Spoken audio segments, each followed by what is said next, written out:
Welcome, weary travelers aboard the night bus. Join us for some spooky adventures as we navigate these dark streets.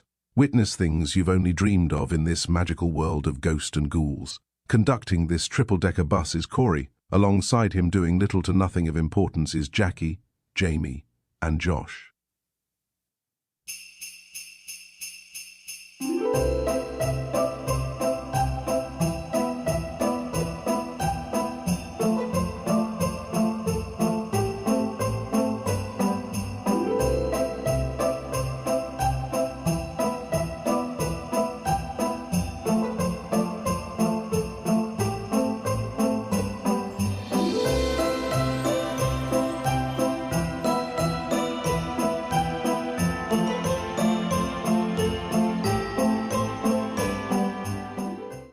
Take her away, Ern. Yeah, take it away, Ernie. It's going to be a bumpy ride. And we're back. Hello, everybody. Did you miss us? I missed y'all. With every shot. I would not ever shoot at them. Nah, bullets are too expensive. Exactly. See, Way too expensive. That's burning money right there. If you shoot, you better hit. Unless you're shooting 22. Then it kind of went down a little bit. It's a little expensive. If I'm shooting 22, it's 50-50 whether or not it fires. I got so many old 22 rounds. Well, yeah, I know how that feeling is. But anyways, people, we're back. Yep. Wizards of Baking. Episode 2. Episode 2 was not as entertaining as the first one No, for me. I like the themes they went with this time. Oh, I did too. I did enjoy that. It was interesting. Some of the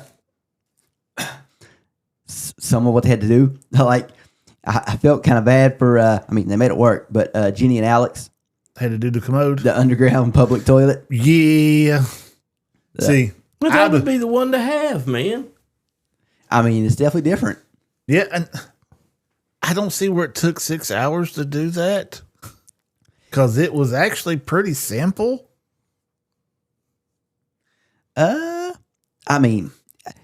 Everything that every team done was a lot more simple than what they had to do last week. Oh yeah, This was definitely this week didn't test their Everybody's- abilities as much as last week did. but the vanishing cabinet, they overcomplicated theirs, but they made it work. They did, and funny thing with that is, Jamie actually watched this episode, and I'm still cutting him off and not letting him talk. No, well, I just think I wasn't even getting ready to talk. I was just thinking, I didn't see where it was terribly overly complicated. It's pretty well thought out. Oh yeah, it was. was definitely well thought out. They didn't But- show them a lot as they was doing it. And their mechanism wasn't real complicated. I mean, Well, they you know, they don't really have to do the mechanism. That's already but pre-done. Yeah, the idea of it. I mean, it wasn't. Yeah. But did you pay attention to when they said, "All right, time's up"? No, You didn't. I guess I'm the only one. it must What? be. What'd you When see? you look at the vanishing cabinet, there's only two sides hooked together.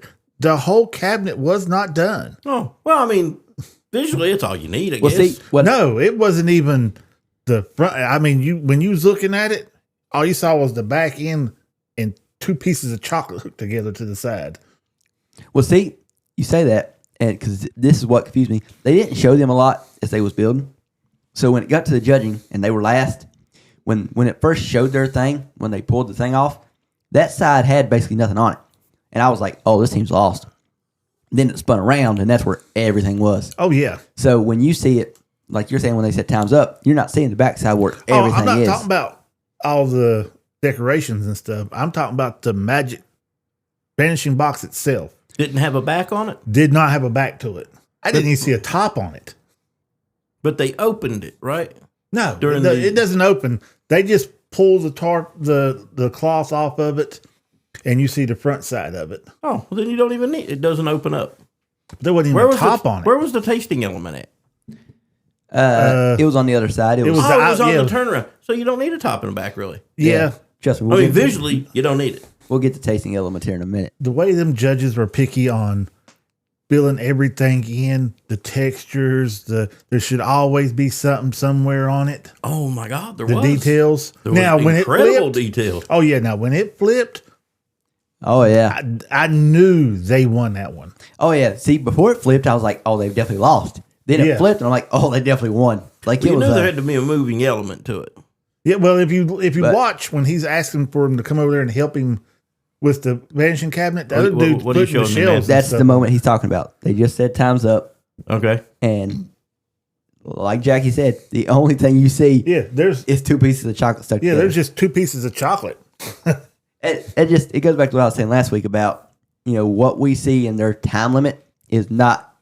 Yeah, they still got plenty of time. Yeah, after the time limit's up, then they'll say like, "Oh, you've got 5 minutes to assemble it for the judges and whatnot." No, they definitely have more time than that because the Vanishing Cabinet team, there's no way they was able to assemble everything else that goes with that in less than probably 30 minutes Yeah. because there was a lot more to go. But And I've noticed one thing. If you want to know who's going to be losing, and the Vanishing Cabinet was Andy and Stephanie. By the way, Yeah. that was the team if you want to know who's going to lose, who they give the most screen time to. exactly. You mentioned that last week, so I watched for it this week, and I was kind of new. Although I still didn't agree. I disagree with the judges again this week, but I don't think they should have sent them home. I don't disagree as much as I did last week because I feel like the reason the team that lost this week lost is because of a tasting element. And Yeah. I'm not there to taste it, so I don't know that they definitely could have. They definitely maybe should have went home because of the tasting element. But all I can do is go on visuals and how much effort and stuff it took. Yeah. See, again, that's when I get to the point that they're looking at the night because the team had the night bus, the girls' names. Oh, it was Heather and Kate.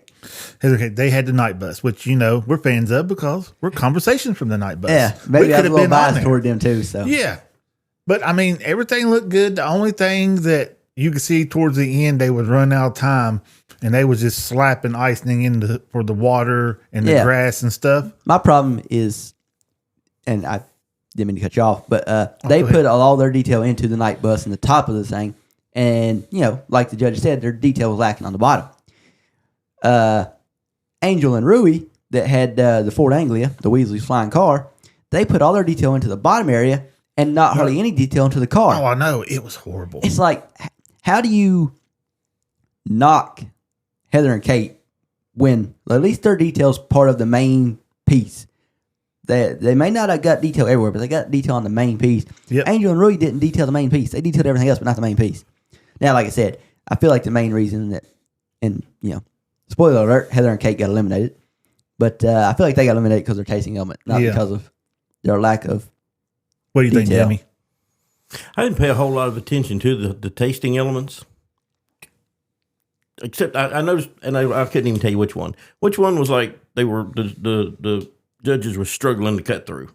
That was That Heather was and the Kate. night bus. Okay, see, that was a whole lot of what nailed them. Yeah, that's what I was getting. That's what I was saying. Yeah, but if you pay attention to when they're out giving at the beginning of it, they're out there giving them their tasting elements and stuff. Yeah, that was treacle tart is what they made They were struggling to cut through the treacle tart to begin with. that they was given. I don't even know what treacle is. So, I have no idea. I hear it either. all the time in English stuff. So maybe cutting through it's just part of it. Well, the judges said that they should have made it thinner so it'd be easier to cut through. So I guess you can do that. So, And as far as the visuals go, when they're handing out the assignments and this one's getting this one and this one's getting that, immediately when they announced the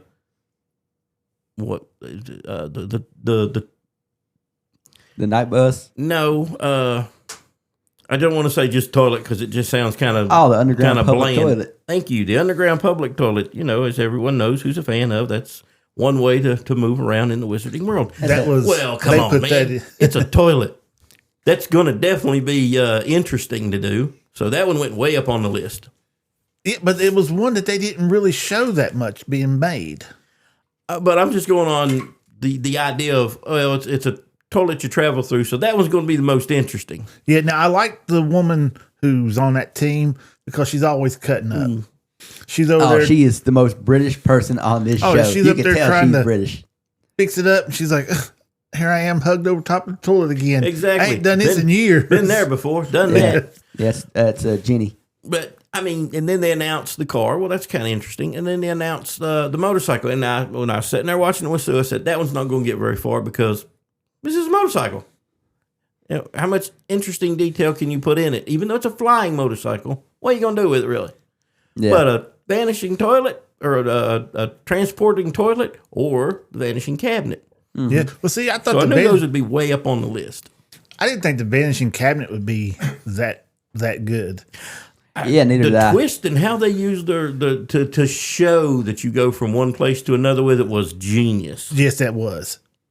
And I have a feeling that was already planned before they even got that. I have no idea. Well, if you listen to them when they're talking about their elements and stuff, what they got to do, somebody's always jumping ahead. It's like, oh, we got to have the hand. And the hand, oh, yeah, the hand. Because one of them says, oh, we got to have the hand look like it's being flushed down there. The other guy, the hand, he's like, oh, yeah, the hand. Do the contestants come up with the full idea, or are they giving the whole thing in here, make this? I think they're giving the whole thing. Oh, see, we'll never know. But Yeah, I don't know. It's TV, so I definitely It's know possible. things are done ahead of time. Yeah.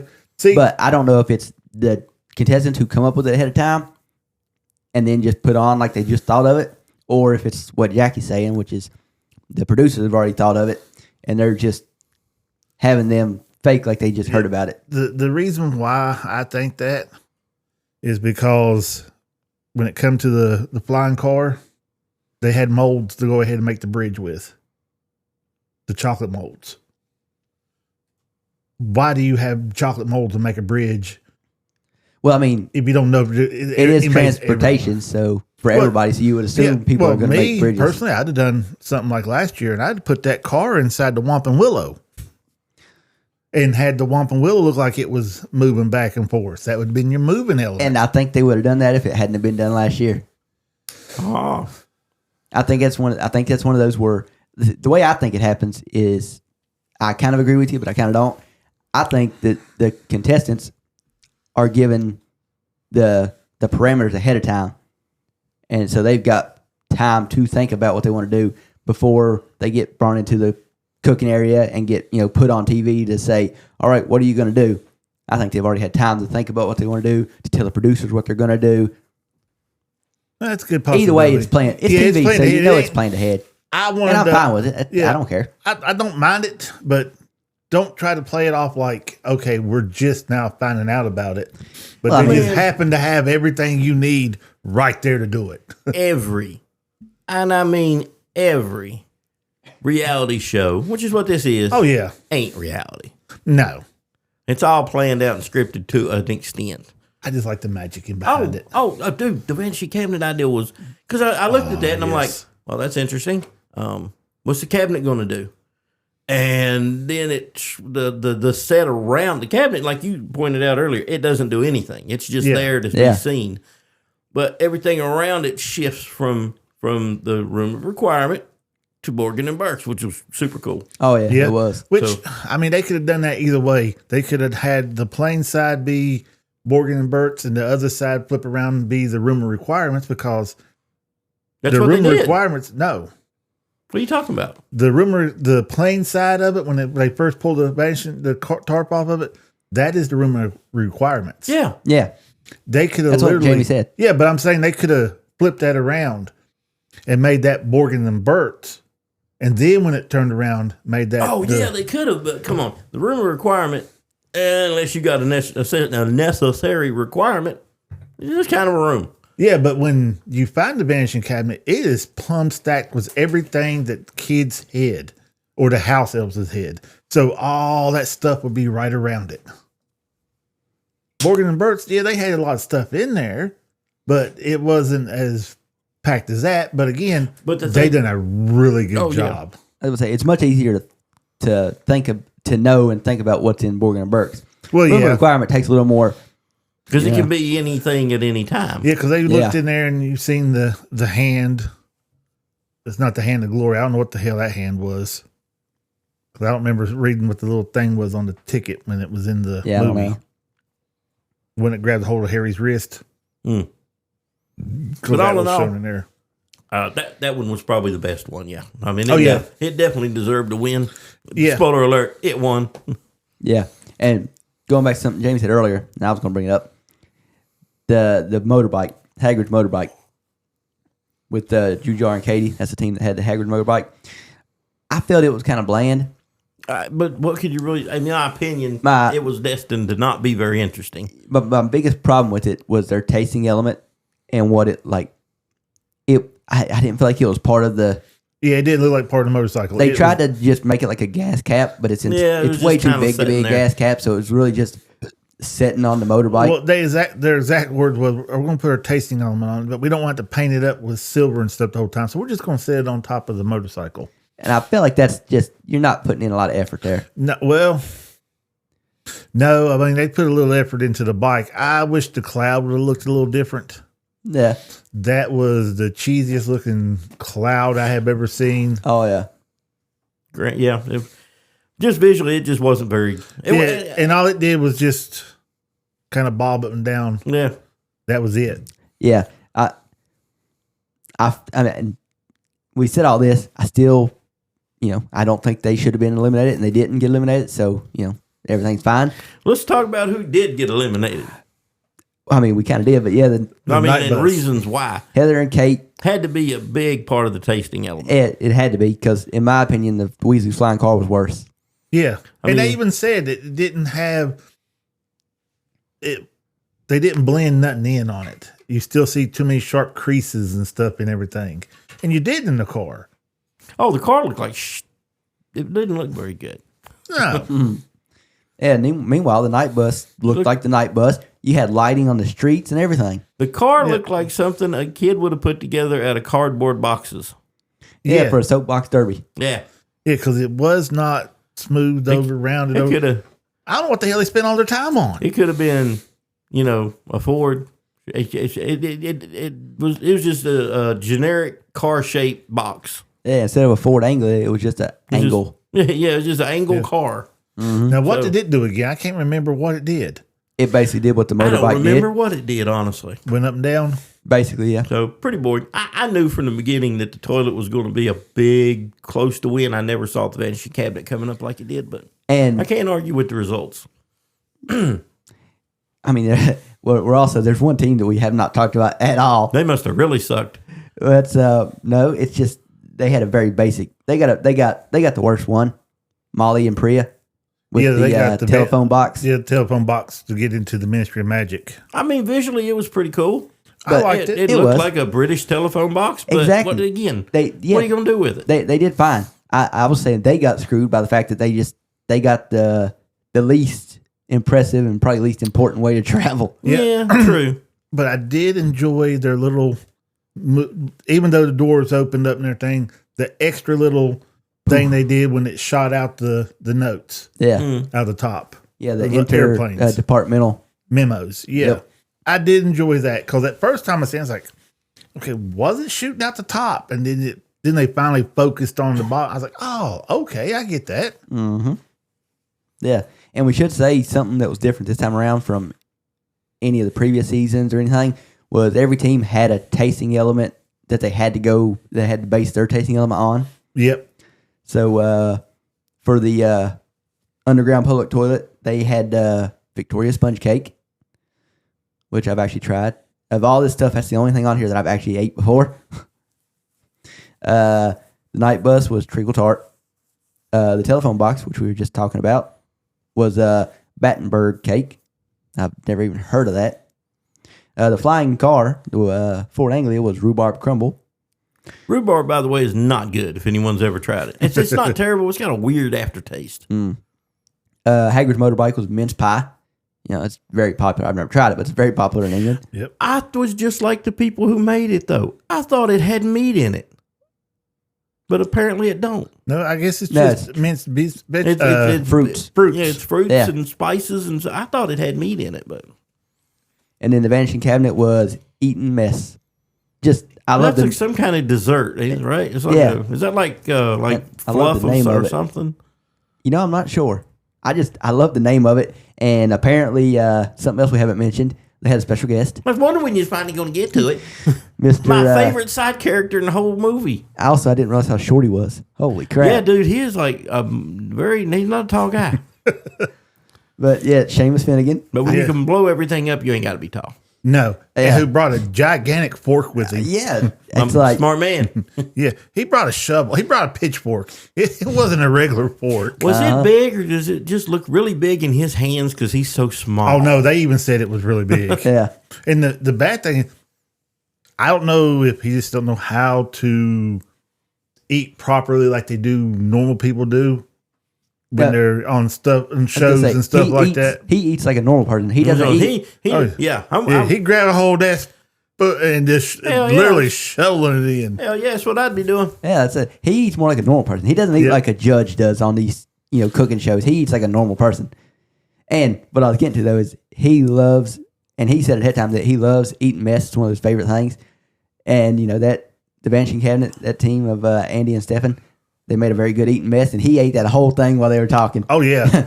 the female judge looked over and like, oh, okay. Whose was it that got knocked on the floor when they tried to cut into it? Oh, the annoying judge. That was Molly and Priya with the Battenberg cake, the telephone box. Yep. She went to cut into it and knocked half of hers in the floor. Yeah. It's like she only takes one bite anyway, so it doesn't really matter. Yeah. I don't really care for her. Oh, the judge? Yeah. I just don't know what it is. It's just, I don't mind her. It's not like she doesn't do a good job or anything like that. Oh, and also I was wrong. It was it was Jenny and Alex with the underground public toilet. That's the one where she knocked half of it for the Victoria sponge cake. Yeah. Oop, I just watched it happen. Now, Seamus liked that one. And yeah, he said he normally, is that the one he said he normally doesn't? No, okay, it wasn't that. It was the mince pie he didn't care for. Really. Oh, yeah. Wasn't it? Yeah, he said ahead of time he already knew he didn't care for. Yeah, okay. Yeah, what he said about the Victoria sponge cake is there was no way he could eat the rest of it because it was, Well, no, those were the biggest portions that I've seen on those shows. I know, which is crazy because normally you get like this little, like you see in the mince pie, this little tiny thing that I'm like, really? Like, I understand all you're there to do is just taste it and move on. Yeah. But, I mean, I can't just take one little tiny bite of something and be like, oh, yeah, it's good. I'm going to move on now. Yeah, I got to have a couple of bites, A lot of times you get that first bite and like, I don't know. Then you sit there for a couple minutes and you're like, well, maybe. Then you got to have that other bite and maybe another bite. And if it's really good, another bite. I know that. But all in all, I mean, it was good. Now, again, like I said, it wasn't as entertaining as the other one. Probably because it didn't last as long. I mean, there's less teams, less stuff being made. Like I said, this time around, the stuff they were making was not as big and grand. Yeah, some of them were big, but they wasn't super, super intricate. Actually, I felt like the night bus one was the most intricate of all of them, and yet they still got eliminated. The night bus literally moved. It moved. The wheels turned. There was lighting across the bridge they were going across. And the judges were complaining about the little details off the side of the bridge, like on the bottom. The water and the grass. I mean, it looked fine. Yeah, you could tell this is water, this is grass. Should have had more moss down here, and you should have done this. And then again, the Vanishing Cabinet itself, the cabinet itself didn't have much detail to it. No. The set around it did, which is supposed to be the main focal part, is the Vanishing Cabinet. The moving element had all kinds of detail to it, but the cabinet itself did not have a lot to it. Yeah. But either way, me personally, I felt like Angel and Rui should go eliminated with the Weasley's flying car. That's who I felt should have been eliminated. But they move on, and Heather and Kate are gone. So, and then I think they end up getting eliminated because they were struggling in the first part. Because that one woman, wasn't she the one that got sick? Got so nervous she got sick in the first one. Oh yeah. And it's like you said, like as I was watching the episode, I kind of already knew who was getting eliminated because of who they were just constantly showing. Yeah, and like they were, and I was glad. I'm like, yeah, show me more of the night bus team. They're making our bus. This is what I want to see. But at the same time, it's like they're showing them because they're probably getting eliminated. Yep. Now, one of these weeks they'll throw us a curveball just because they have to. They can't keep They need to. staying like this. They can't let us keep predicting what's going on. Oh,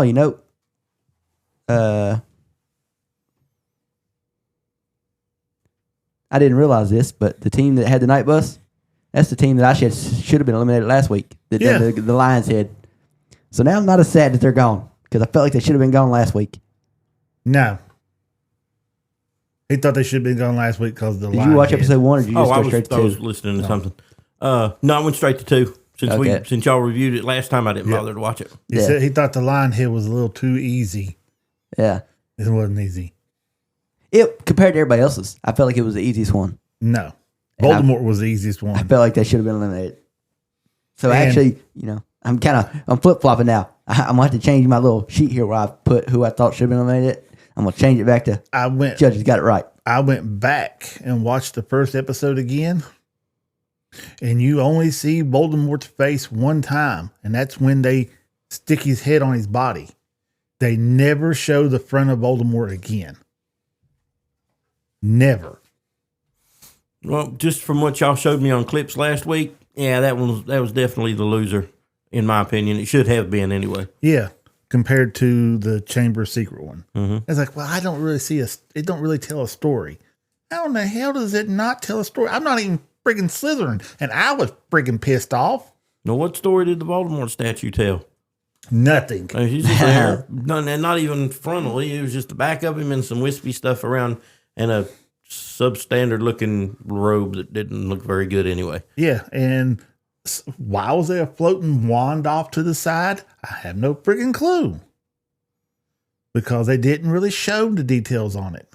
That thing was shoved back in the corner. They knew it wasn't that good. What makes me wonder about this show as far as continuing is how many themes can they come up with? I mean, they covered a lot of stuff in season 1 and kind of hitting on some. I just don't know where it all goes. How many different takes on them can you go? I mean, I'm waiting for a potion class one. Yeah, I have no idea how you do that in cake form. Oh, easy. Make the potion sets. Going around there, the cauldrons, the little bottles and stuff. Yeah, but how do you do that 4 times or 3 times? Well, so far they don't do everybody having the Right. same project anymore. So you might do potions over here. This one might be McGonagall's thing or Transfiguration. The potion ones is a good idea. And if they ever do that, if done right, will probably be a winner. I'm just overall, how many different things can you do? Yeah. I'm curious to see because they've done pretty good with them so far. Oh, yeah. Yeah, I mean, if we was to sit down and brainstorm, we could come up with a bunch of them. Probably. Yeah. As a person who doesn't watch any cooking shows except for this one, I felt this way watching season 1. Like, how many things can we make out of cake, really? But again, there's people out there that, who watch a ton of baking shows, and it's like, I mean, I've watched them bake thousands of things, so they got plenty of room. Oh, yeah. Or I don't watch this stuff all the time, so I'm like, holy crap, I didn't know you can make that with cake. I'm Although, waiting for an ice cream element to I come feel up. like watching, half of this stuff and it's not edible. It's like, really? Like, how is this? Technically, it is edible. It just wouldn't It's not going to taste that good. And to me, that defeats the point. That's probably why I'll never pay to have a big fancy cake like that made, because I wonder if they'll ever do like busts of the characters. Ooh. Yeah, but how would you get a tasting element out of that? I'm not sure. Unless they're standing on books and if you use did that snakes, underneath it would be easy though. You could have vanilla or chocolate. you done that whole thing just to make that joke. But That was a setup for that joke. It's like, I'm going to confuse them. They're not going to know what I'm talking about all for this one joke. I like it, though. you got to do the setup. You got to play it through, and you got to get the punchline. But you know what you make it taste like? French vanilla. Ooh. I just say that because sports thing. Anybody who watches basketball will understand that reference. If you don't, you're not going to have a clue what I'm talking about. I really don't. I don't either. So I don't Yeah. watch basketball. The only other one that probably watches sports over here ain't paying attention to nothing we're saying. It involves a team with 2 players. One is a 7'5" black Frenchman. The other is a 7-foot white American. Not And when they play together, they call them French vanilla. Oh, hey, cool. I didn't. That's cool. Anyway, What do we think about this episode in whole? Well, that definitely was the winner of what we saw. Do you agree with us thinking that the night bus should have not been eliminated? Yeah, I mean, I'm not saying it was super detailed. I didn't see a problem with it at all. It didn't jump to where the vanishing cabinet setup was. Yeah. But no, it shouldn't have been the one eliminated. The car, I'm like y'all. The car was very bad. Yeah, Visually, it was terrible. The car and the toilet was the ones that they critiqued on not having the seams all covered up and smoothed out and everything. Because the hand right there at the wrist, you could see where they tried to mold it together, and it just wasn't smoothed in. Mm-hmm. And again, how freaking long does it take to make that commode? I don't know. apparently it takes a while. I was joking with Sue while we were watching the making of the commode, and she said something about the tasting element. I said, well, ideally, if I was making it, I would make the tasting element chocolate. Yeah. And Well- I would have made the tasting element fall out of the commode when you pulled the lever. There you go. Oh, You but hold your apparently- plate down there at the bottom, you pull the chain, the commode flushes and falls out the bottom of the pipe. Yeah. Yeah, but then would you really want to try that tasting element? No, but I would be amused anyway. Again, that might be why they's like, And I know what tasting element you could use too. Seamus tested the toilet paper. Well, this That's is true. just wafer paper. Yeah, but I mean, that looked really cool as a roll of toilet paper, though. Yeah. Yeah. And it was edible. Yeah. But I mean, they could have used a what is it? Blood pudding. Oh, God. Ooh, That would have been the substance they could have used to drop out the toilet. I was telling Corey, I was watching a guy doing one of them camping shows, and he made his own blood pudding. He had dehydrated pig's Just pick that up at the local market. where he lives at. Yeah. Okay. It is. I mean, in England, that's a Yeah, that's where he normal. lives at. That's a normal dish. Yeah, so he brought that out there, cut it up, put it in a bowl, added his water and stuff in with it, oats and this and that, put it in a casing, boiled it for so long, and then got up next morning, cut it up, fried it, and ate it. I was like, oh, nope. And I have eaten some rot gut shit out there before. Shout out to my ex. No. Damn. Okay, dude. But I was watching him make it, and I saw the powder going there. I was like, what in the world is this powder? And he's mixing water. I was like, that ain't what I think it is. And then, yeah, dehydrated pig's blood. Good thing he didn't have just a quart of pig's blood to pour in there. I might have thought even worse of him. They actually call it black pudding Yeah, but I don't in give a England. We are the ones that coined the term blood pudding, damn. That's exactly what it is. otherwise known as we know it as blood sausage. Yeah. And that's the thing that they serve us with our full English breakfast down at Universal that I won't try, and he tried just for you, Jamie. Yep. I was like, Jamie was here. He done said he'd try this. And I said, I'm going to try it. I bit into it, and it just mushed in my mouth. I'm still going to try it if I get the opportunity because I got to know for myself. I mean, you look at it, it doesn't look like blood. It looks like poop. To me, it looks straight up like poop. Yeah. It's the most poop-like food I've ever seen in my life. What they serve down there does. Now, Yeah. what I've seen on that TV show and that video and stuff, it doesn't look like that. We get the cheap generic stuff that Yeah. they can mass produce real quick. Well, whatever it looks like, even the consistency of it doesn't. I couldn't do that. No, I mean, it just mushed down. Now, to be fair, when he's doing his and he cooks it and everything, his cuts almost like an actual sausage, like you was cutting off hunks of sausage, the rolled sausage. So, My, again, difference between quality. Yeah, I see that already sounds better. I'm still not gonna try it, but that already sounds better. Yeah, it looks a lot better. They got a white sausage over there too. I don't know what it's made out of. Huh. I'm gonna check it out. Well then, I think it's time for our fourth member to finally talk. We have annexed him from the conversation. I didn't watch the second episodes. Well, Yeah. we're moving on from it now. So Yeah, I even think though you I had told him to, and he cussed me out I did not. repeatedly. My virgin ears was on fire after he got done. And if anybody believes that, I got some oceanfront property to sell you in Arizona. In West Virginia. Now I got some in Arizona. Oh, okay. I don't own any around here. I got to go to the desert to get my oceanfront property. But anyway, I think Josh, you had a topic you wanted to bring up, a question. Not really. I looked it up on Reddit and it's pretty clear cut. Well, what was it? Well, yeah, tell everybody else. Cat in Tell the everybody Hat. what it is. Low difficulty defeats Pennywise. So the Cat in the Hat can defeat the clown from It. Yeah. Pennywise the Clown.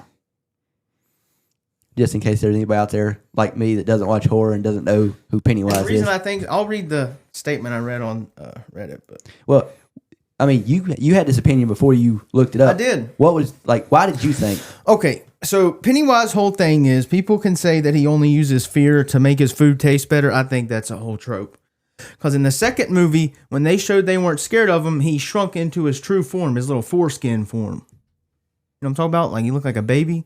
Okay, And I then- have no clue what you're talking about because I've never watched this stuff. But to me, you can't scare the Cat in the Hat. probably not. No, I mean, if you do, he's probably faking it. but- And he's like reality warping powers. He could bring anything out of his hat. I just don't see any way that Pennywise could do anything that could hurt the Cat in the Hat. All the Cat in the Hat would have to do is just say he wasn't scared of him and get Pennywise to be in his true form and pull a Glock 19 out of his hat and shoot him in the head. That's all he would have to do. That's an awful dark take on the Cat in the Hat. I He can see pull maybe anything. pulling a mallet out of his hat and beating the crap out of Yeah. it. Yeah, Is it's it? more cartoon style. Or a who's it or what's it. But I'm going to read, And what made you say a Glock 19 in particular? it was something on here. Oh, okay. Somebody else had that idea. This guy said, Maybe pull out a better gun than a Glock. I welcome the challenge, for I believe the Mike Myers Cat in the Hat no diffs both film versions of Pennywise. But I God, want the you to Mike prove Myers me version. wrong. For starters, we know Pennywise's biggest weakness is a lack of fear. Ooh, and the Cat in the Hat is pure chaos, so I don't believe the clown's illusions would have an effect on him. And when it comes down to physical attributes, obviously Pennywise would beat the cat one-on-one, but we see the cat create clones of himself with seemingly the same physical attributes. So if we go back to the movies, numbers games seem to be a surefire method to best Pennywise. Also, the cat's epic roasting abilities would be too much for Oh, God. Pennywise' fragile ego and inevitably degrade him to his foreskin form, where the cat would be able to physically win. Well, then.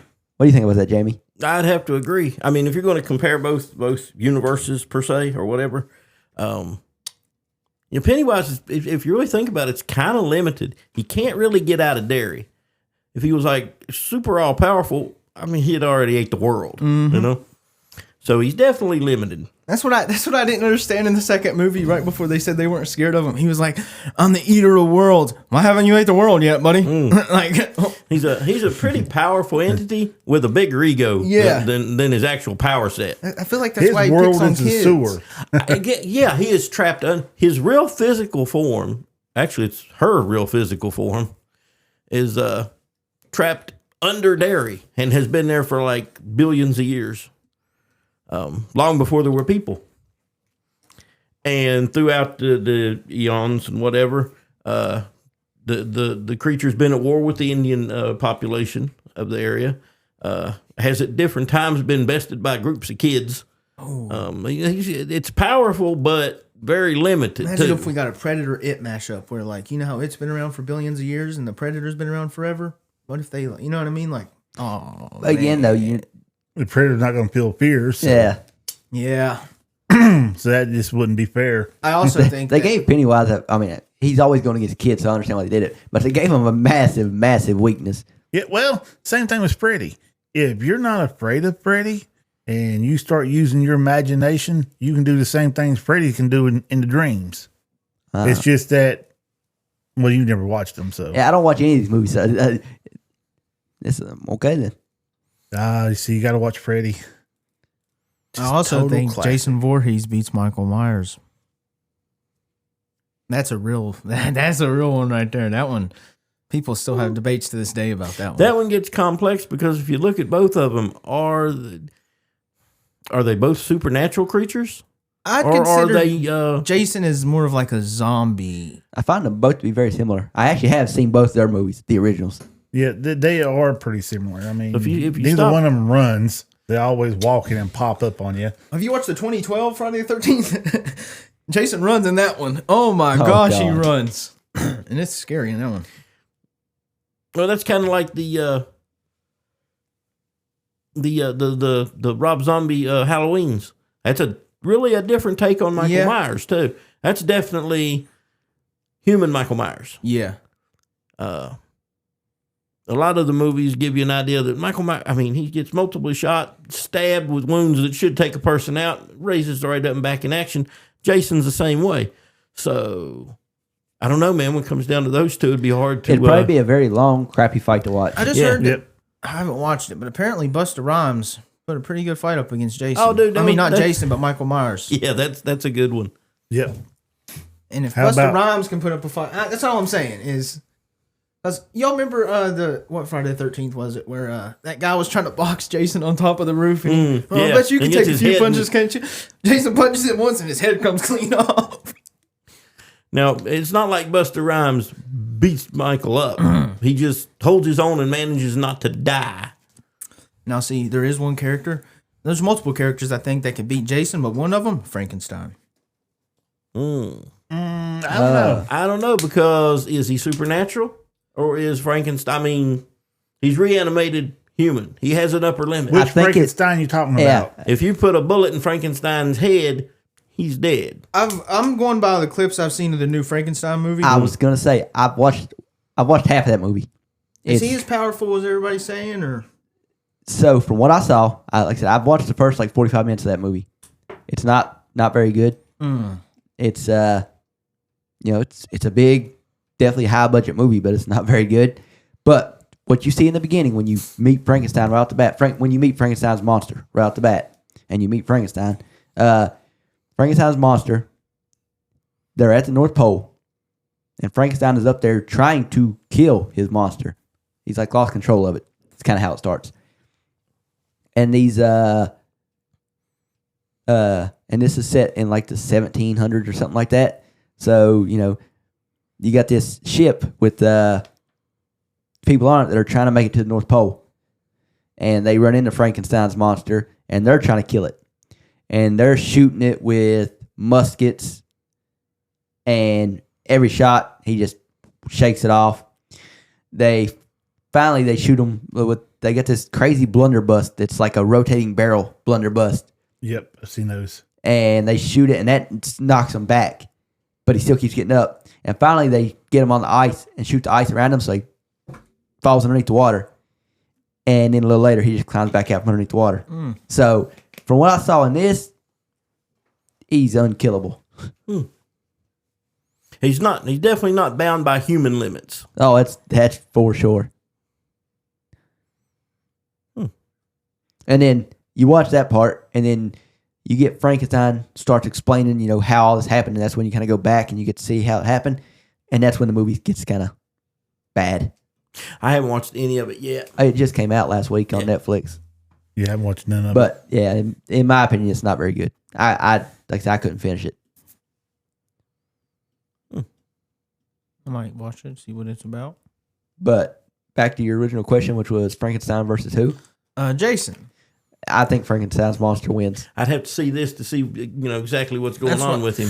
Oh, it'd have to be what version Yeah, of Frankenstein? most of Because them. if we're going Well, if we're Van going to do Helsing's that, Frankenstein, well, then I'll go Savani Jason. I believe Van Helsing's Frankenstein would take him. I don't know. Jason X. Can't remember though? that one very well. Y'all remember Jason X though? Unfortunately, yes. That's it the does. most powerful version of Jason. Oh, Is that yeah. the one where he's in space? Yes. Oh, I like that one. It was dumb as shit, but I liked it. Especially when they It was put him in pretty- that. It was pretty dumb, I grant you. They put him in that holographic room trying to I distract him, and he's got the people in the sleeping bag just beating them across the freaking tree, and Yep. they're screaming inside the sleeping bag. I laughed my ass off on that part. Jason X, Jason in space, yeah. Yeah. Since we're doing this, kind of what if kind of deal, I put this thing in the group chat like earlier in the week, and it was if these 4 teams went to battle, pick which one you think would win. And okay, you had one team that was the Hulk. I need to look back I at need this. to look at it too. You definitely need to look because there's a lot of people involved. You remember? It's if you go to Instagram Instagram, group? yeah, go to Instagram and just go to our group chat and scroll up till you see a thing that says pick your team, and it's got 4 different teams. But for the people at home, you got one of the teams is Mario, Sonic, Pikachu, and the Doctor. Is that Dr. Rick from Rick and Morty or whatnot? I'm not sure who that is. Oh, that's Rick from Rick and Morty. Yeah. Okay, I thought so. You got that team. Team 2, you've got Batman, Super Saiyan God, Super Saiyan Goku, Darth Vader, and what's his name, Josh? Kratos. Oh, okay. Yeah, I'm going Kratos. with 2. You don't even have to read the next 2. Well, I may or may not have did the same thing you did. Just first glance, like, yep, it's easy.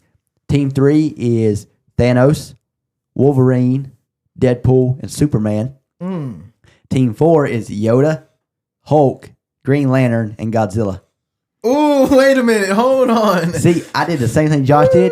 The first time I looked at this, I saw Goku and Darth Vader and was like, "Yep, that's the winner." I didn't even pay attention to Batman or Kratos. Oh, mine for me was Kratos because okay. I'm gonna go a little bit off on a tangent here, but Kratos is not bound by any realm that he enters. Say he was in the Greek realm, right? Any realm he enters, he's not bound by that realm's laws. Like in Norse mythology and Greek mythology, they're not supposed to be able to like know each other. You know what I mean? So Kratos going over to Norse mythology was supposed to be impossible, but he did it. So Kratos to me is one of the most, I'm telling you, he's one of the most powerful people in fiction. But him paired with Goku, Batman, and Darth Vader. Oh my gosh, Yeah. man. It's like we said it before in here. You get Batman prep time and it's like it's over. You get Batman prep time and you team him with Goku and Darth Vader. Oh my god. Like I said, I wasn't even thinking about Kratos. I was just looking at Goku and Darth Vader going, those two together could beat anybody on this list. It could just be those two. I don't know. Oh, yeah. Have y'all watched a lot of Rick and Morty? No, I haven't watched it all. I know it, but I haven't watched it all. So that's the... Yeah. His teammate is Mario, Sonic, and Pikachu. He don't need teammates. But look how unbeatable, I mean, this sounds stupid, but look how unbeatable Mario really is. I mean, until he runs out of mushrooms. Then you got No Jamie, shrooms, have you ever no watched power. Rick and Morty? some. I mean, I'm not watching a lot of it, but some. Just the professor alone. That's like having all them other ones built into one. He's hitting different universes, and you just have to watch it. I can't even explain it to you. I kind of feel like team number 1 is through in there to be the one that trips you up. Yeah, for people that just see it. And, Because honestly, if you look at the other 3, You're thinking, no, there ain't no way they could do anything. well, no, I mean, let's look at the center. You got Superman, Goku, and the Hulk. That'd be your heavy hitters, I would say. Godzilla's a heavy hitter too. He is, well, but yeah, at the end of Jamie's the day, talking about the guys in the front, though, who they show as like the centerpiece. so you take Goku, Superman, and Hulk. I think Goku beats all of them. I don't know.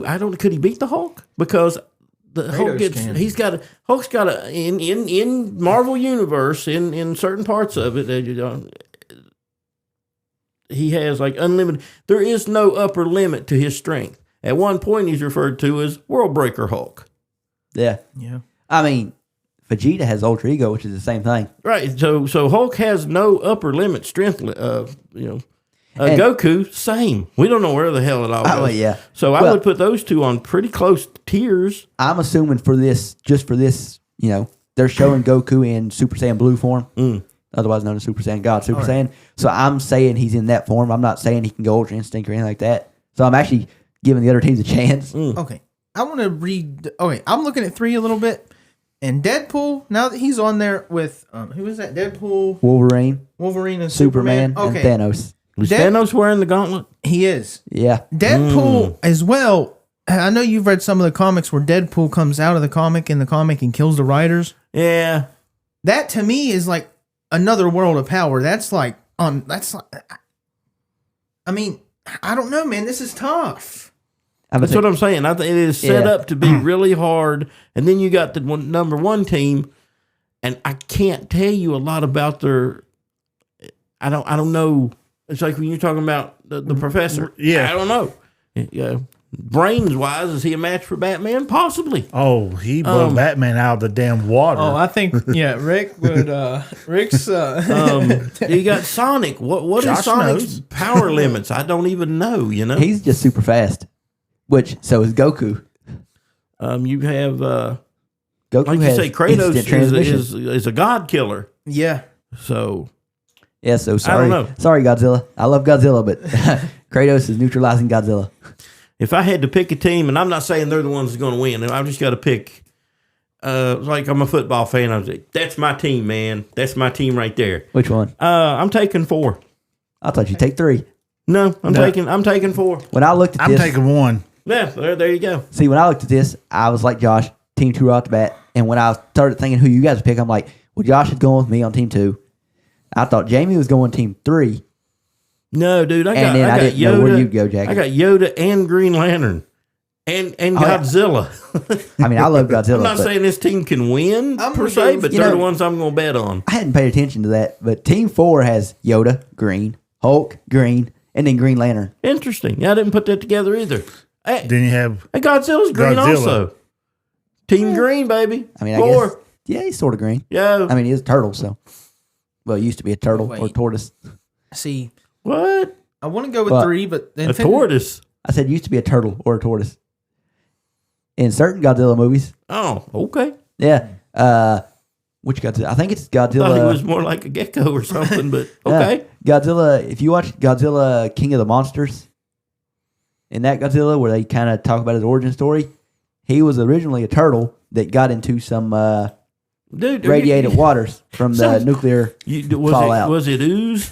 yeah, the Ninja Turtle. That's got a strong sound to Ninja Turtle. Now the Godzilla I seen, That's Michelangelo all grown up. Godzilla on Monster Island, where they have an egg that hatches and a little baby Godzilla is born. Godzuki. Yeah, and he come out of an egg. Godzuki. Yeah, that's when it had the good animation. None of that computer generated shit they got now. But, just having to pick a fan team, I'm going to 4. 4's my team. I'm going with They 1. might get their ass handed to them, but that's my team. Wow. So out of the 4 of us, we've got a team 1, 2 team 2s, and a team 4. Nobody went with team 3. It's like, screw Superman. He sucks. It ain't so much that he sucks. He sucks. I've watched enough. To know he sucks. Rick. And you got And Morty. Deadpool on that same team. And I like Deadpool, but, I like Wolverine. He gets- I'm about to say, Deadpool's there for comic relief. Superman's there to get his ass kicked. Wolverine's there to try to help his team. And Thanos is there to try to help his team. I would have went Thanos. No, see, Thanos got the gauntlet glove. He just that little That's snap limited to and the they're Marvel dead. universe, though. Huh? The Gauntlet's limited to the No. Marvel universe, correct? No, yeah. no. If you limit that gauntlet to the Marvel universe, then you have to limit the people they can fight to the Marvel universe. Unfortunately, Marvel set those rules. Am I wrong? With With Loki. And they go to the help me out here because I didn't watch that. Oh, the Time When they go to the Time Authority, yeah. you take the stones from this universe into another universe, they have no power. Yeah, they're like Marvel set that up. paperweights. Well, there you go. Which makes no sense because they turn right around and do that, in the movie. No, they go back in their own timeline. But that splits off another timeline, so that adds to the multiverse. So those stones should not have worked. At that point, like after they take the stone, then it splits off. But before they take the stone, it's still part of their same universe. Now, I don't know why I'm defending them. you got to look at it this way. Are we fighting in the Marvel Universe? Now see, if they cross over back in the Marvel Universe, going those Team stones 3. should be powerful again, I guess. If we're fighting in the Marvel Universe, I'm going Team 3. Well, there we go. Now everybody's got their own team. That's what I'm saying. But just by going by what I've seen, you just got to do a little research on Rick and Morty. But if it's like in a battle world where it's...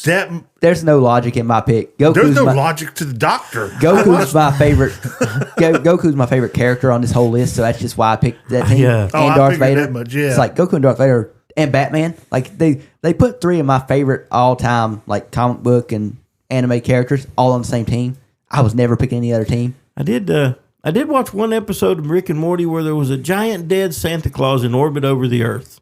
Did you ever see this one? I haven't seen that one, Oh God. but it sounds good. Dead Santa Claus hovering over A top of giant it. dead naked Santa Claus. Now, I don't want to see that, but If they had put Kratos, Look that episode up. So, anyway. if they had put Kratos on Team 4 and put Godzilla on Team 2, then Team 2 would have all my favorite characters on this list. Because every single person that's on this list, if I named off my favorite people that's out of what we're choosing from, it would go Goku, Darth Vader, Batman, Godzilla. Oh, if I wanted to defeat everybody on this list, give me Rick. Oh, I'll say my Deadpool, favorite and- characters. Oh, I could take 3 out of all 4 teams. Give me Kratos, Rick, and Deadpool, wiping out everybody. again, I just need Rick. I just need Goku, and it's a tournament, and it's not fight to the death. It's just a tournament, a fighting tournament. Give me Goku. Oh, see, I think Kratos takes Goku. I don't think so, but I could be wrong. It'd be a good one though. I'm biased, so I can't argue And because I'm biased. Kratos versus Hulk would be a good fight because they both get more powerful as they get angry. It'd be a real good fight. And Darth Vader would just choke him to death. Now, I did see an episode of where somebody goes through and starts killing all the Justice League or all the Marvel characters, and it Deadpool was kills the Marvel Universe? Oh yeah. no. You got that, and you also got what? Batman It kills was, the Justice League. Well, he doesn't kill them. He shows ways you could kill them. This guy literally went through and killed everybody. Oh, I have no idea. It was the not Ant-Man, but the guy that started Ant-Man costume. Hank Pym? Yeah, he went inside their bodies and just killed them. Oh, is this where they go up into them and then explode them from the inside out? No, The boys. Yeah.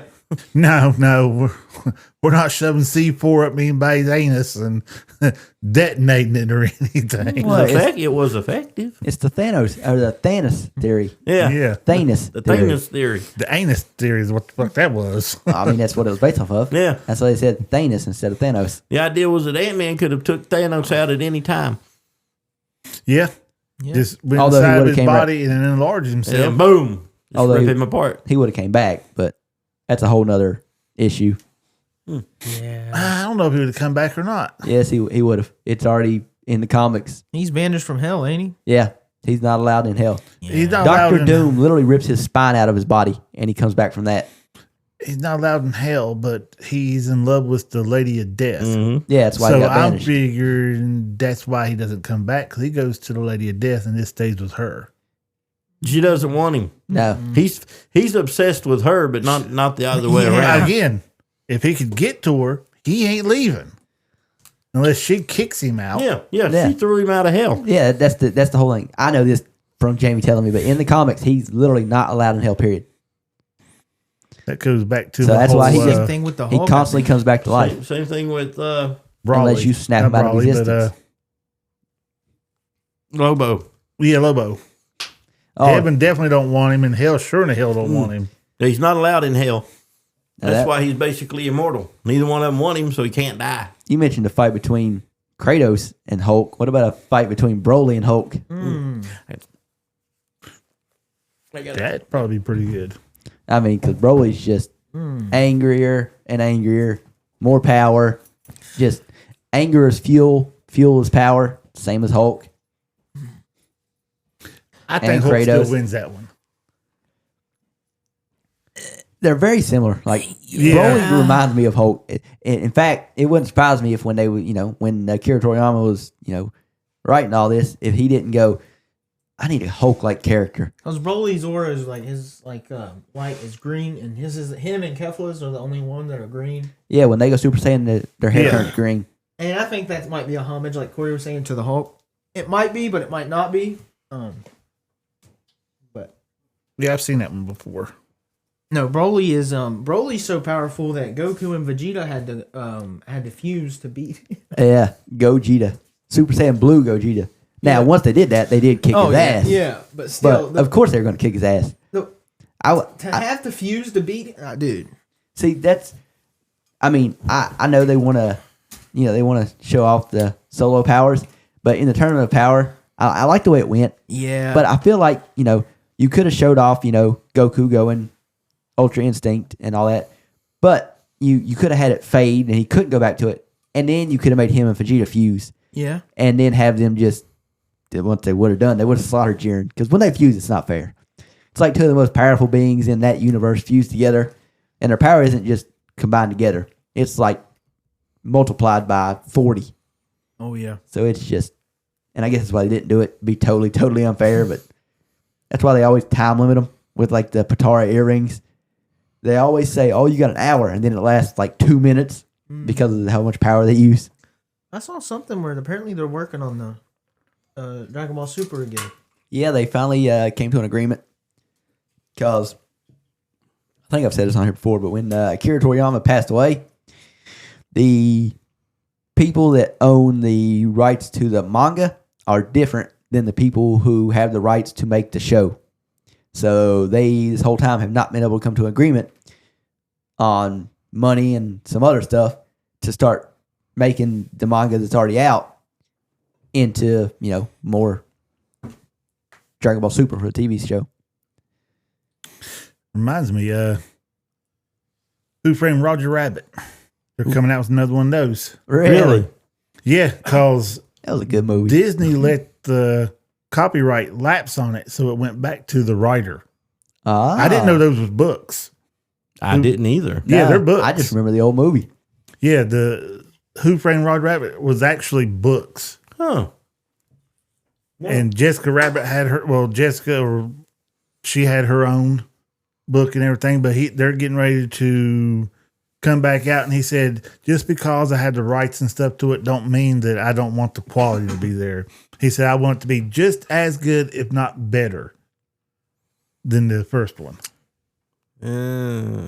See, Disney wouldn't give me shit back so he could make it, but there was been 35 years since Disney had the copyright to it, and it lapsed without renewing it. So he was able to take it back. I didn't know there were a set of books. I don't know. I'm curious to They're see going to it. be Kind of think live action, which I kind of like the cartoon version of it. Yeah, but it might just be that it's played out so much that with CGI now, you can do live action and still have cartoon elements. Yeah, probably easier, way easier now. Just more expensive. So somehow, I don't know. I still don't understand why CGI costs so much nowadays. Well, it costs so much because of the companies that have it and how good their AI is. I think I put in the group chat that Coca-Cola come out with a completely AI'd commercial, and it took 70,000 prompts to get that commercial made by AI, and it still wasn't right. They had to piece it together to make it all come together. Well, there you go then. I think the CGI in some, they're not real older movies, but back to the 2000s, like Van Helsing, for example, the CGI in that movie, outstanding. But now you get to movies nowadays and it's like they don't even try. It's like people don't have the like the want to make something look as good as they used to. They just want to put it out for money instead of being proud of it. Certain movies do, certain movies don't. No, like some CGI movies are really like they're really good, but some of them are just awful. Well, see, what I feel like it is back in the early 2000s, that was the new big thing. So everybody was doing it in movies. Everybody was doing it. Now it's been around for a while. A lot of movies are like, yeah, I mean, everybody's doing it, so we're not going to put much effort into it. Or you got some movies and shows that are like, we're just not going to use CGI at all. We're going to go old school. Like Reacher. Yeah. But I like the old school CGI better than the new CGI. I like the new CGI when they put the time. I bet I could change your mind on that real quick. I'm talking about like Van Helsing and I was about to say, yeah, Jamie's going to show you some 80s stuff that looks absolutely I'm not talking about terrible. 80s. Starfighter, I'm not man. talking about no 80s or anything. My God. But I love the movie. Did you listen to the movie review our boys did on it? The Incredible Hulk movie, for example. No. Man Cave? Yes. No, but I love the movie. You got to listen to the movie review. I think they done that movie for like $40,000. Really? Yeah. And it would cost, a crap ton. I think they done it all in almost a weekend or a week. That whole thing was filmed. And I think it made over $4 million. Oh, yeah, I would think. Because they said that the director that done it, anything he does makes money. And he's not one of them that wants to put a big budget into it, and he don't want to spend a lot of time filming it. Anything more than a week, he doesn't want to touch. So, yeah, and I don't know how it made $4 million. Oh, I can't do it. It's a great movie. I watched it. I can't tell you how many times. What movie are you guys talking about again? The Last Starfighter. Okay. Didn't mean to cut you off there. Wait a minute. Yeah, I think we're on different movies. Yeah, we're here. on different movies. You're talking about the video game one. Yeah. Okay, yeah, I'm not talking about that one. When you kept telling me that budget, I'm thinking it had to cost more than that. No, I wasn't talking about that one. I thought you was talking about that rip-off like Buck Rogers. Star Crash? I believe that's what it was called. Oh, Star yeah. something. It was horrible. Had John Boy in it. Dude, I like Battle Beyond the Stars. They can say what they want to. That was a good movie, too. Just listen to the review on that one. If the audience wants to watch it, if they want to listen to the review, watch the movie first. Because if you listen to the review, you will not watch that movie. They tear that movie down. Yeah, there's no CGI in that one. The Last Starfighter is like the very beginning of CGI. Yeah. Now, I like that one. That was a real good movie. Or even that was probably all like real they did for the first Predator movie. That was all actual. Yeah, that was all, practical effects. Okay. Yeah. The only thing that was CGI and it was the lasers and where it looked like he was blurred walking through the woods and everything. That's what I want them to bring back. Now, they do sometimes in newer movies, they do have practical effects, but it's coming back a lot. But it needs to be back a lot. Like, you know what I mean? Like, what's crazy, man, is apparently CGI has got, the whole idea with CGI was it was cheaper. It was cheaper to do the CGI as to do practical effects. But CGI's got so expensive that it's cheaper to do practical effects again. Yeah, because before you had to have the makeup artist, the latex specialists, and mechanics and all that stuff to go in there and do everything. They said, well, we just CGI that in there. It won't be that much. Then all of a sudden, CGI got so expensive. We're leaving characters out of books and everything, out of movies, because they can't afford the CGI for it. Even though it makes millions and millions of dollars, and we still can't afford the CGI. But you're talking about Peeves. Exactly. Yeah. No. Oh, I thought for sure you saw Peeves. And that was 20-ish years ago. So they left Peeves out because they couldn't get a good enough one for it. They could not come up with. The actor went in. He filmed all his parts. Done his voiceovers and stuff. He was he said, I was in the movie for a week. I think a week went by and they just couldn't come up with a good version of him that they liked. So they just took Peeves completely out of it. They was trying to take Creature out of it. Yeah, for the very same reason. They didn't want to pay for the CGI. Yeah, they just said it was just too expensive. And J.K. looked at him and said, you can't take him out of it. Why not? You just can't. And she wouldn't tell him. You just can't take him out of it. Only person she ever told anything about that book was Snape. Alan Rickman. Because he had considered leaving the role. Yeah. And that's why she told him. She told him, and that way when it comes to certain parts, the director want to know, why did you do it like this? Can't tell you. Uh-huh. Oh, I would love to see that. Just, I don't know.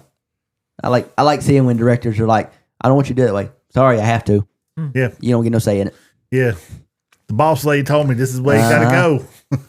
It's like, this is a book, and the person who wrote the book told me how to do this, and that's how I'm doing it.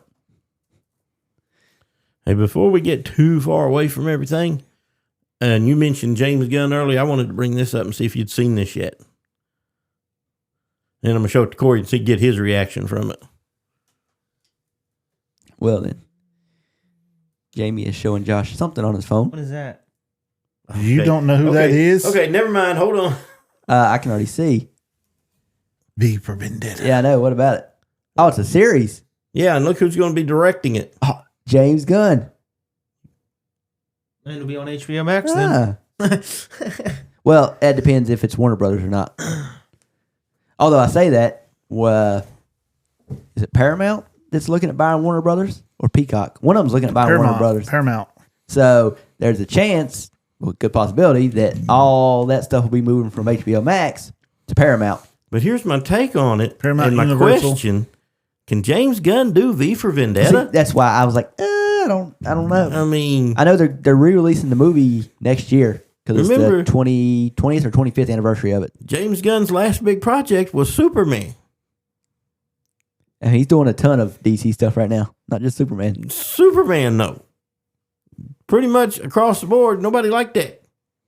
Huh? Yeah. I didn't like it, but a lot of people did like it. Well, in general, that people movie didn't got- like that take on it. That It was the people fine that with was me. dropped when they was little that liked it. If people think I didn't James think- Gunn is not going I to be didn't good, think you they need liked to that watch I Superman. Peacemaker. didn't like it. I'm telling you right now.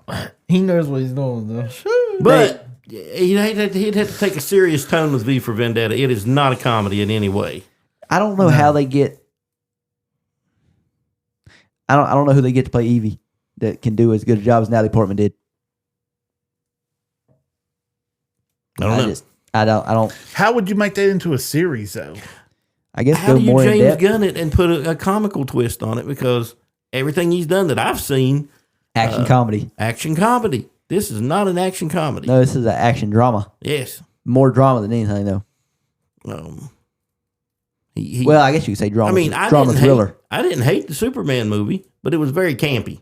I didn't really like it, but I didn't really like it either. I didn't say I a loved lot of people, it either. a lot of people did like it it. though. I don't know where you got that. It's like universally people don't like it.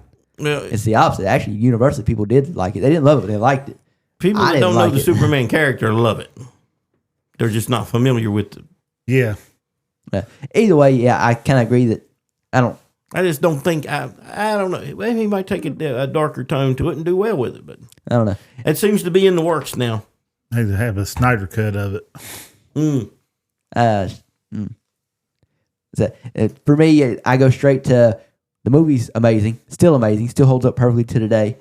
And Why do it? why do it? And I don't know. I don't know anybody that could play the Evie want, role. You want to know why they do it? Because Money. they can't think of nothing else to freaking Thank do. And They keep rehashing it's a name everything. that's bound to get some people to come and watch it. So I think watch what it. brought all that up is every year at that one time, the gunpowder. Yeah, remember the 5th of November, the Yep. gunpowder treason and plot. Yep, that's I have it no gets idea brought what up you're every talking year. about. That's in the I know the movie. good- That's what For the a movie's movie. based off of from What movie? England. Oh, okay. V for Vendetta. You haven't watched V for Vendetta? You got to watch it. It's an amazing movie. God, that movie's so good. Yeah, it's just like I said. It's based off of history from England and the 5th of November, which is like a pseudo holiday, I guess, for some people. Okay, now I know. I never really thought about this, but now I know why James Gunn's doing it. V for Vendetta is set in the DC universe. Okay. It was made by DC Comics, DC Vertigo Comics. I didn't even know that. It was a limited series graphic novel. So there you go. That's why it's James Gunn, because he's got DC. So he's going to somehow or another probably set it in the world where Batman or Superman somehow shows up. Probably. Oh, good God. He's making a R-rated Clayface movie. Like a horror movie based Clayface movie. It's a movie or a show, but yeah, he says it's going to be his first horror movie. Well, apparently all his universe is connected, right? Yeah. I guess so. So the same place you got Batman and Superman, you also got Peacekeeper, Yeah. who's definitely not child friendly. Oh, no. So no. I don't know how you stitch all this together. Yeah, Peacekeeper. Well, they'll find some goofy way of doing it. At least I know I ain't got to watch it. Yeah, it was made, the original V for Vendetta was made in England, and then it was published in the United States by DC Comics. So, there you go. Well, whoever done the original should be the one that does the series. At least they're familiar with it and they won't budge it up. But I can see why they make a series out of it now, because it's a 10-issue, graphic novel. So, but come on, Even with 10 issues, I mean, unless it was thick ones, a comic book oh yeah. don't take 2 or 3 minutes to read. I'll tell you what I miss in comics is the old advertisements and stuff they used to have inside of them, where you can order this and order that out of them. I never read comics, so I don't know. Most of those was the Archie comics where you could do that, or the Richie Rich comics. I read one or two mangas, and those were different because you got to read from them right to left. Right to left, yeah. So you start at what we would call the back of the book. That would be weird. Yeah, it is. It takes a little getting used to. I mean, like I said, I never read comics, so I just read regular books. So it was already weird for me because comics are made; they're very different, and anime is the same way, or manga is the same way with how they do it. So the fact that I'm having to try to read that, where it's speech bubbles and pictures and whatnot, and then I'm also having to do it right to left. And I was in like 3rd or 4th grade. The bookmobile. I didn't get it from the bookmobile, but no, one of my friends at school, he was really big into mangas, so he would actually buy them and bring them to school. Telling y'all, need to go to Books A Million. They redid it, and it's huge on the inside now. I mean, huge compared to what it was. Yeah, but I would not be afraid to say it's 3 or 4 times bigger than what it was. Wow. Yeah, it is huge on the inside now. Instead of just walking through this little door and you got this little narrow walkway with everything. That's what I'm saying. It used to look like a library. Yeah, it don't look like that now. Only thing it's missing is a coffee shop inside. Yeah. That would be. When I was in North Carolina, that Books A Million down there, they had a Starbucks in it. Oh, God. And you go buy your book and you go in there and you drink your Starbucks, read your book. Nobody drinks coffee anymore. Yeah, okay. Tell that to them batshit crazy fans that got to go out and buy the Bear Cup from friggin' Starbucks when it came out. They was people outside lined up around corners waiting for Starbucks to open so they can get that Bear Cup. They were sold out everywhere by 8 o'clock in the morning. You know what's funny about that is because they only have 2 at each location. I wouldn't doubt that one bit. They tell everybody, "Oh yeah, we got it." They only have 2 at each location to make it look, "Oh, we sold out of them." I hate it. I don't like Starbucks or anything, but it's like companies do that shit on purpose to just money grab. It's big time. Supply and demand. Yep. Have you seen the new game system coming out? You never want to have more supply than demand. Steam, yeah. Yeah, the Steam box. Did they say how much it'd be? Or? Not yet. They haven't dropped the price yet, but I watch my little TikToks and you got Steam and you had Xbox coming up there looking at them and said, "What are you doing?" I'm doing the same thing you are. I'm coming out with a hybrid. Yeah, but ours will be able. He said, but our main selling point was we can get Steam on there. He said, well, you can on mine too. He goes, and like, well, how much is yours going to cost? I said, ain't going to be no $1,200 like yours is. Well, he goes, hey, you can't make one and not make a high price on it. He said, we don't have shareholders. oh, Valve is, yeah. Yeah, we don't have we don't have to please our investors and stuff. There's a we reason can put any price we want on it. There's a reason the Steam Deck outsells every other handheld PC gaming console. It's priced way cheaper. Yeah. There's other ones out there that are more powerful or whatnot, but Steam Deck's priced cheaper and it's honestly just better. So yeah, trust me, I saw it. I saw the headset that they're making. I didn't see the headset. Yeah, yet. I mean it's their version of like the Meta Quest or the Apple Vision Pro. Yeah, well, Samsung got their version of the Apple Vision Pro out now. Yeah, where you can everybody's walk doing around. it now. So Yeah, I'm just glad I haven't seen nobody walk around with them. Yeah, I've yet to see anybody. Which I mean, most people around here aren't willing to spend $2,500 on a headset. Have you seen the new accessory they come out with for iPhones? The Apple come out with. Oh, you talking about the bag thing? The sock? Yeah. Uh-huh. You see the price on it? Uh-uh. Well, one place had it for $149. Another one was $2-something. Oh, well, let me go on Apple's actual website. I may or may not have spent $2,200 on an Apple product last night. What the hell did you buy? I bought a new MacBook. Oh. For when we go doing video podcasts so I can edit and all that stuff. So that means you're going to sell me your old one? I don't know yet if I'm going to keep it or whatnot. I'm still want to know what this sock thing is.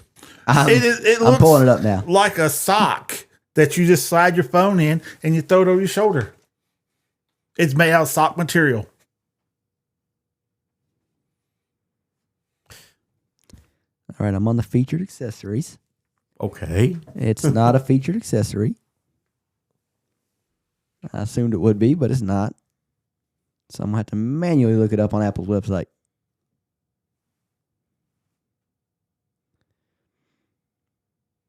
But yeah, I did see it. It is weird. I wonder if it'd be under, cases and protection maybe. Oh, yep, there it is. Yeah, it's $150 from Apple. This is what it is, Jamie. $150. Damn. Yeah, nah. Apple just thinks because they throw their name on something that that's just what it should be. People's gonna buy it. It won't be no massive seller, It'll be a fashion trend more but than anything. people will buy it because when they come Just out so with they can say they got Apple. when they come out with the I think more of like people will start hanging it over like their shoulder kind of thing, like clipping it on their that's what it's meant to be. That's the whole thing. For. Yeah, I think it'll be like more like a fashion statement more than which is probably what it's meant to be. I mean, I kind of understand it. No, I don't understand the price, but I understand why they made it. It's me and Jamie was talking about this the other day. In different states, you can do it now. And our state is one you can do now, where you can have your driver's license on your phone now. So it's got to the point where you can have all your bank card, credit cards on your phone, driver's license on your phone, passport on your phone. It's got to the point where, as long as you got your phone, you've got everything you need. So you no longer need to carry like a big old purse around. You can just, if you got your phone, you got all you need. Yeah, but I can also stick my phone in my pocket too, and I ain't spend $149. Well, what about women that walk around in pants that are so tight that you can't put a phone in your pocket? Hats off to them. Yeah, but still. What do you think they're going to do? They're going to get one of women that don't carry big purses. They're going to grab one of those so they can just put their phone in it, throw it around their shoulder. I must say there's probably a gazillion knockoffs already. Oh, yeah, I guarantee it. Oh, yeah. I just don't see women using that as a fashion accessory. Because when it comes to a purse, a woman just don't grab any purse. Yeah. This is Apple, though. And I don't know how many purses I had to buy my ex-old lady. Because this one looks good with this one. This one looks good. Oh, I don't have this one would go good with this. I was like, oh, trust me, I know. My but God. I'm just saying that in my mind, that's the audience they're going to. They're going for these millennials. That's what they're going for. No, it's not millennials. It's Gen Z. Gen Z. What the hell they are? The idiots. Yeah. One of us here may be a millennial. The other may be a Gen Zer. So I quickly threw it on the Gen Zer. Yeah. Ain't my fault, damn it. I can't choose when I'm born. You can choose Anyway, not to buy a damn sock like that, though. yeah. Well, I don't think any of us is buying it. So No. Well, got anything else to talk about? Oh, there's the UFC card tonight. If y'all, I know you said you like watching fights a little bit. You can illegally stream it. What was that? I go on give it. What give it. did you say? I go on TikTok. There's a guy always got all the fights up on there. I Yeah. watch. Give it 2 months, and then you'll be able to just watch it on Paramount. Yeah, Yep. So that's what I'm so excited for. Because they're not only going to put the pay-per-views on there, we're going to get like the Ultimate Fighter and Dana White's Contender Series on there as well. yeah, And them are the fighters that go into the Dana White's Contender Series is like a kind of, it's, you know what the Ultimate Fighter used to be. It's kind of like that, but like different, where it's like 5 people and they'll train them and you'll have a match, and if you win the match by knockout or something like that, you'll get signed to the UFC. And if you both put on a good enough match, and you know, you both get signed to the UFC, and then they'll give you a match in the UFC after Dana White's Contender Series, and if you don't win that, you're out of the UFC. Yep. all right then. Well, one of us has got to. Yeah, I got to Gotta start run. packing up and getting ready to roll. So Got a busy schedule today. that's going to do it for this week. So till next week. Later. Merry Christmas, you filthy animal. And a Happy New Year.